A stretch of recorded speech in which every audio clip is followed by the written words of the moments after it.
Operation mangrove শিল্ডের আওতায় অভিযান পরিচালনা করে কুখ্যাত ডাকাত করিম শরীফ বাহিনীর 3 জন সক্রিয় সদস্যকে অস্ত্র ও গোলাবারুদ সহ আটক করা হয়।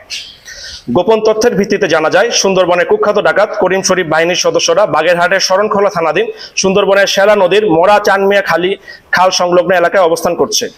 প্রাপ্ত তথ্যের ভিত্তিতে গত 13 মে 2026 বুধবার বিকাল 5টা থেকে 2 দিন ব্যাপী কোস্টগার্ড বেস মংলা এবং স্টেশন কোকিলমণি কর্তৃক উক্ত এলাকায় বিশেষ অভিযান পরিচালনা করা হয়। অভিযান চলাকালীন কোস্টগার্ডের উপস্থিতি টের পেয়ে উক্ত ডাকাত দল গুলিবর্ষণ শুরু করে। আত্মরক্ষার্থে কোস্টগার্ডও পাল্টা গুলিবর্ষণ শুরু করে। কোস্টগার্ডের তীব্র প্রতিরোধের মুখে ডাকাত দল পালানোর চেষ্টা করলে অভিযানকারী দল ধাওয়া করে করিম শরীফ বাহিনীর 3 জন সক্রিয় ডাকাত সদস্যকে আটক করতে সক্ষম হয়।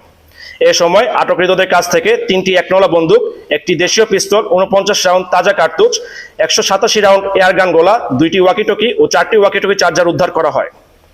আটককৃত ডাকাত মোহাম্মদ মেহেদী হাসান ও মোহাম্মদ রমজান শরীফ বাগেরহাট জেলার মোড়লগঞ্জ থানা এবং মোহাম্মদ এনায়েত ফরিদপুর জেলার ভাঙ্গা থানার বাসিন্দা।